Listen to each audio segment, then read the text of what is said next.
नमस्कार, ये आकाशवाणी पटना है। अब आप खालिद रशीद से प्रादेशिक समाचार सुनिए। पहले मुख्य समाचार। केंद्रीय वित्त मंत्री निर्मला सीतारमण ने लोकसभा में आज आम बजट पेश किया। कोविड को देखते हुए स्वास्थ्य क्षेत्र में बजटीय आवंटन पिछले वर्ष के मुकाबले 137% बढ़ा। स्वास्थ्य सुविधाओं को मजबूत करने के लिए प्रधानमंत्री आत्मनिर्भर स्वस्थ भारत योजना शुरू की जाएगी। आयकर के दर में कोई बदलाव नहीं, 75 वर्ष से अधिक उम्र के बुजुर्गों को आयकर रिटर्न दाखिल करने से छूट मिली। और मुख्यमंत्री नीतीश कुमार ने बजट को संतुलित बताया, जबकि विपक्षी दलों ने इसे निराशाजनक कहा। बुलेटिन की शुरुआत इस संकल्प के साथ। कोविड-19 महामारी के खिलाफ देश एकजुट होकर लड़ रहा है। आप भी हमारे साथ सुरक्षा और बचाव के 3 आसान एहतियाती उपायों का संकल्प लें। कोविड-19 से बचाव और सुरक्षित रहने के 3 उपाय। मास्क लगाएं, 2 गज दूरी है जरूरी, सुरक्षित दूरी रखें, हाथ और मुंह साफ रखें। अब समाचार विस्तार से। केंद्रीय वित्त मंत्री निर्मला सीतारमण ने आज लोकसभा में वित्त वर्ष 2021-22 का आम बजट पेश किया। बजट में स्वास्थ्य, बुनियादी ढांचा क्षेत्र, निर्माण क्षेत्र और समावेशी विकास पर विशेष जोर दिया गया है। बजट में विशेष तौर पर देश की आर्थिक विकास को गति देने के लिए आत्मनिर्भर भारत कार्यक्रम के लिए अलग अलग क्षेत्रों में विशेष बजटीय प्रावधान किए गए हैं। सबसे अधिक बढ़ोतरी स्वास्थ्य क्षेत्र में की गई है। पिछले बार की तुलना में स्वास्थ्य क्षेत्र का बजट आवंटन 137% बढ़ाकर लगभग 2,24,000 करोड़ रुपए कर दिया गया है। इसके अंतर्गत कोविड महामारी से निपटने के लिए टीकाकरण के लिए 35,000 करोड़ रुपए का प्रावधान किया गया है। वित्त मंत्री ने कहा कि प्रधानमंत्री आत्मनिर्भर स्वस्थ भारत योजना शुरू की जाएगी, जिसके लिए 64,180 करोड़ रुपए का प्रावधान किया गया है। ये मौजूदा राष्ट्रीय स्वास्थ्य मिशन के अतिरिक्त होगी, जिससे स्वास्थ्य क्षेत्र में सुविधाओं का विकास किया जाएगा। आत्मनिर्भर भारत अभियान के अंतर्गत देशी उत्पादन इकाइयों को बढ़ावा देने के लिए प्रोत्साहन योजना PLI की शुरुआत की जाएगी। इसमें रोजगार और देश की प्रगति को रफ्तार देने वाले 13 क्षेत्रों की पहचान की गई है। इन क्षेत्रों के लिए अगले 5 साल में 1,97,000 करोड़ रुपए खर्च किए जाएंगे। राष्ट्रीय राजमार्ग और सड़कों के विकास के लिए 1,18,000 करोड़ से अधिक की राशि खर्च की जाएगी। देश भर में सड़कों का जाल बिछाने के लिए चल रही भारतमाला परियोजना के तहत 3,30,000 करोड़ रुपए खर्च किए जाएंगे। इससे अगले वर्ष मार्च तक 8,500 किलोमीटर सड़कों का निर्माण होगा। रेलवे से संबंधित परियोजनाओं के लिए 1,10,000 करोड़ रुपए का आवंटन किया गया है। इससे 2030 तक भारतीय रेलवे प्रणाली को भविष्य की जरूरतों के अनुसार बनाने में मदद मिलेगी। व्यस्त रेल मार्गों और अधिक प्रयोग में आने वाले रेल रूट पर स्वदेश में निर्मित स्वचालित सुरक्षा प्रणाली को उपयोग किया जाएगा। इससे दुर्घटनाओं में कमी लाने में मदद मिलेगी। केंद्रीय वित्त मंत्री ने कहा कि फसलों पर घोषित न्यूनतम समर्थन मूल्य का लाभ मौजूदा सरकार के कार्यकाल में किसानों को बेहतर ढंग से मिला है। वित्त मंत्री ने कहा कि उनकी सरकार ने किसानों को पूर्व की तुलना में 75,000 करोड़ रुपए अधिक MSP का भुगतान किया है। फसलों पर लागत से 1.5 गुना से अधिक रकम किसानों को दी जा रही है। बजट में फल और सब्जियों को खराब होने से बचाने के लिए ऑपरेशन ग्रीन शुरू करने की घोषणा की गई है। इसमें आलू, टमाटर, प्याज सहित 22 फसलों को शामिल किया गया है। नाबार्ड की ऋण क्षमता को बढ़ाया गया है, जिससे किसानों को ज्यादा ऋण मिलेगा। वहीं देश में कृषि ऋण का लक्ष्य बढ़ाकर 16.5 लाख करोड़ रुपए कर दिया गया है। इससे पशुपालन, डेयरी और मछली उद्योग को लाभ मिलेगा। ग्रामीण संरचना ढांचा विकास कोष की राशि 30,000 करोड़ रुपए से बढ़ाकर 40,000 करोड़ रुपए करने की घोषणा की गई है। केंद्रीय बजट में पेट्रोल पर 2.5 रुपए और डीजल पर 4 रुपए कृषि उपकर का प्रस्ताव रखा गया है। वित्त मंत्री ने कहा कि कृषि क्षेत्र विकास के लिए ये उपकर लगाए जाएंगे। इसका बोझ ग्राहकों पर नहीं पड़ेगा। इधर आयकर की दरों में किसी प्रकार का बदलाव नहीं किया गया है और न ही कोई छूट दी गई है। बजट में 75 साल से अधिक उम्र वाले पेंशन भोगियों को आयकर रिटर्न भरने से छूट दी गई है। वहीं भविष्य निधि पर प्रतिवर्ष 2.5 लाख से अधिक जमा करने वाले लोगों को मिलने वाली ब्याज पर कर का भुगतान करना होगा। वित्त मंत्री निर्मला सीतारमण ने अपने बजट भाषण में महिला सशक्तीकरण की चर्चा करते हुए कहा कि महिलाएं अब सभी शिफ्टों में काम कर सकेंगी। उन्होंने कहा कि कामकाजी महिलाओं की सुरक्षा के लिए विशेष उपाय किए जाएंगे। बजट में मोबाइल हैंडसेट और मोबाइल चार्जर पर सीमा शुल्क बढ़ाने का प्रस्ताव है, जिससे दोनों चीजों की कीमतों में वृद्धि होगी। चमड़े के जूते के मूल्य में भी बढ़ोतरी होगी। वहीं कपड़ा और स्टील तथा तांबे के बर्तन सस्ते होंगे। सोना चांदी पर सीमा शुल्क कम होने से आभूषणों की कीमत में भी कमी आएगी। 1.5 लाख रुपए तक के सस्ते गृह ऋण पर ब्याज पर बजट में इस बार भी छूट दी गई है। सस्ता घर बनाने के लिए ऋण लेने वाले लोगों को यह छूट अगले वर्ष मार्च तक मिलेगी। प्रधानमंत्री नरेंद्र मोदी ने केंद्रीय बजट पर अपनी प्रतिक्रिया में कहा है कि यह हर क्षेत्र के विकास को गति देने वाला बजट है। इसमें सुधारों पर विशेष जोर दिया गया है, जिससे लोगों के जीवन को सुगम बनाने में मदद मिलेगी। ईज ऑफ लिविंग को बढ़ाने पर इस बजट में जोर दिया गया है। ये बजट इंडिविजुअल्स, इन्वेस्टर्स, इंडस्ट्री और साथ ही इंफ्रास्ट्रक्चर सेक्टर में बहुत सकारात्मक बदलाव लाएगा। रिसर्च एंड इनोवेशन इकोसिस्टम पर बल दिया गया है। जो प्रावधान किए गए हैं उनसे हमारे युवाओं को ताकत मिलेगी। भारत उज्जवल भविष्य के लिए बहुत ठोस कदम रखेगा। साथियों, देश के सामान्य मानविक महिलाओं का जीवन आसान बनाने के लिए उनके स्वास्थ्य, स्वच्छता, पोषण, शुद्ध जल और अवसरों की समानता, इस पर इस बजट में विशेष बल दिया गया। प्रधानमंत्री ने कहा कि बजट के प्रावधानों से रोजगार के अवसर बढ़ाने में मदद मिलेगी और कृषि क्षेत्र भी आगे बढ़ेगा।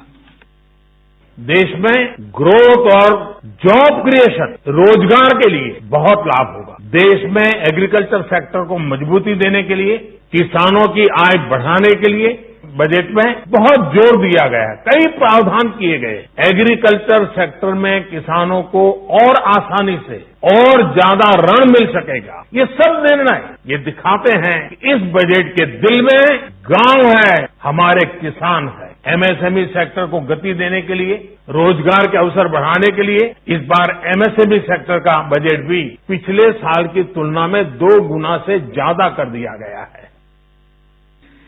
प्रादेशिक समाचार आप आकाशवाणी पटना से सुन रहे हैं। केंद्रीय सड़क परिवहन और राजमार्ग मंत्री नितिन गडकरी ने कहा है कि बजट में वाहनों के लिए घोषित स्क्रैपिंग पॉलिसी से वाहन उद्योग को काफी फायदा होगा।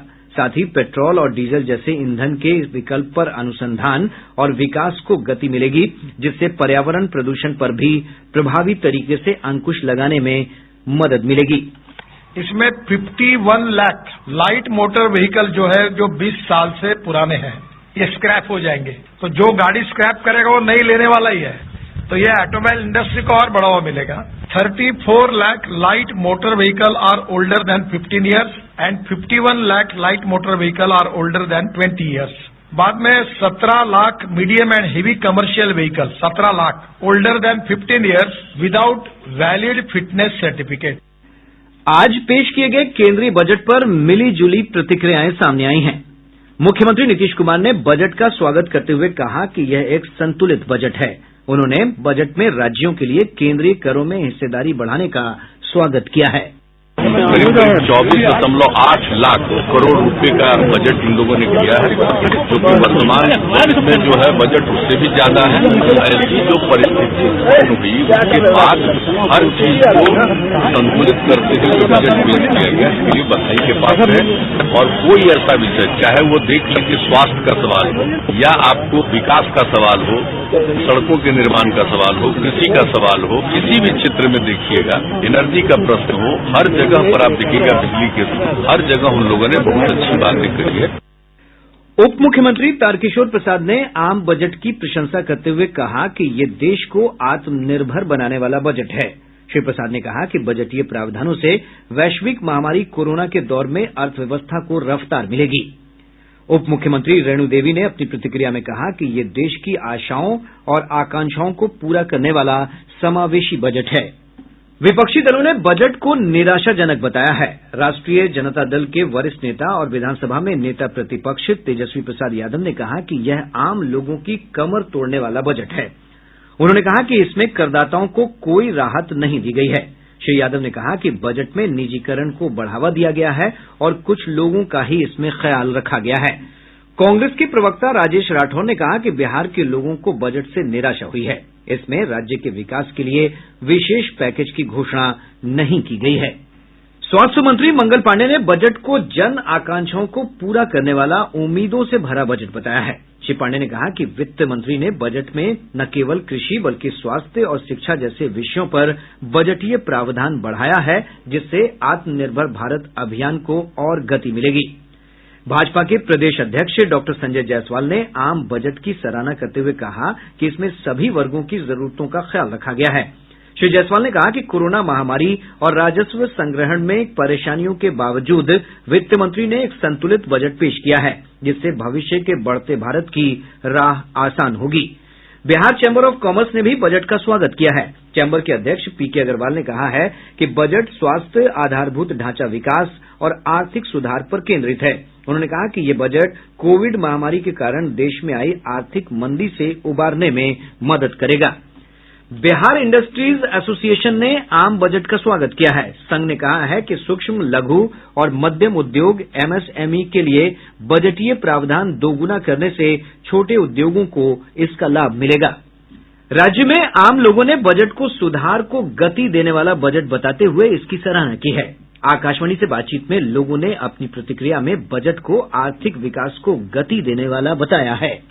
जेपी सेनानी चंद्रिका प्रसाद साहू, आज जो मैंने वित्त मंत्री का देखा है बजट, उस बजट से हर पहलू को उन्होंने टच किया है और यहाँ तक ज्यादा हमको खुशी तब हुई है जब गरीबों और बेरोजगारी को मुक्त करने की बात उन्होंने किया है और महंगाई को 33% दर घटाने का उन्होंने भरसक प्रयास किया है। मेरा नाम मनोज कुमार चौधरी है, मैं सहकारिता विभाग में काम करता हूँ। हमारे माननीय वित्त मंत्री जी द्वारा स्वास्थ्य क्षेत्र में बढ़ोतरी की गई है बजट में, जो बहुत ही सराहनीय है। विपरीत परिस्थितियों में हमारे प्रधानमंत्री जी द्वारा इस देश को कोविड से बाहर निकाला गया है और बजट में इसके लिए राशि प्रावधानित की गई है, जिसके कारण हमारा देश बहुत ही अच्छी तरीकों से आगे बढ़ पाएगा। राजेश कुमार, बच्चा पटेल, अधिवक्ता व्यवहार न्यायालय मुजफ्फरपुर। माननीय प्रधानमंत्री और वित्त मंत्री जी के द्वारा जो बजट दिया गया है इस कोरोना जैसी आपदा में मिला जुला के संतुलित है, इसमें कुछ भी त्रुटि हमारे विचार से नहीं। राजधानी पटना समेत प्रदेश के अधिकतर भाग में अगले 2 दिनों तक कोल्ड डे, शीत दिवस की स्थिति रहेगी। मौसम विभाग से प्राप्त जानकारी के अनुसार कुछ स्थानों पर दिन में धूप निकलने से मामूली राहत की संभावना है। मौसम वैज्ञानिक एसके मंडल ने बताया कि अब भी कई जिलों में न्यूनतम तापमान सामान्य से 2 से 7 डिग्री सेल्सियस कम रिकॉर्ड किया जा रहा है।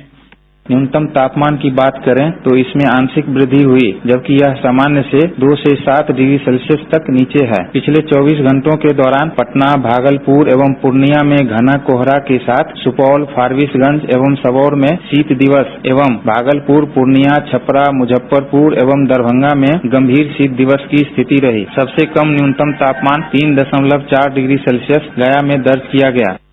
इधर गया आज राज्य का सबसे ठंडा स्थान रहा, जहां का न्यूनतम तापमान 3.4 डिग्री सेल्सियस दर्ज किया गया। सुपौल जिले के जदिया थाना क्षेत्र अंतर्गत मुख्य बाजार क्षेत्र में अपराधियों ने एक निजी कंपनी के कर्मी से आज दिन दहाड़े 45 लाख रुपए लूट लिए। घटना के समय एजेंसी के कर्मचारी एटीएम में पैसा डाल रहे थे। पुलिस मामले की छानबीन कर रही है। घटना को अंजाम देने के बाद अपराधी हवाई फायरिंग करते हुए फरार हो गए। और अब अंत में मुख्य समाचार एक बार फिर। केंद्रीय वित्त मंत्री निर्मला सीतारमण ने लोकसभा में आज आम बजट पेश किया। कोविड को देखते हुए स्वास्थ्य क्षेत्र में बजटीय आवंटन पिछले वर्ष के मुकाबले 137% बढ़ा। स्वास्थ्य सुविधाओं को मजबूत करने के लिए प्रधानमंत्री आत्मनिर्भर स्वस्थ भारत योजना शुरू की जाएगी। आयकर के दर में कोई बदलाव नहीं, 75 वर्ष से अधिक उम्र के बुजुर्गों को आयकर रिटर्न दाखिल करने से छूट मिली। और मुख्यमंत्री नीतीश कुमार ने बजट को संतुलित बताया, जबकि विपक्षी दलों ने इसे निराशाजनक कहा। इसके साथ ही आकाशवाणी पटना से प्रसारित प्रादेशिक समाचार का ये अंक समाप्त हुआ। कोविड-19 से बचाव और सुरक्षित रहने के 3 उपाय। मास्क लगाएं, 2 गज दूरी है जरूरी, सुरक्षित दूरी रखें, हाथ और मुंह साफ रखें।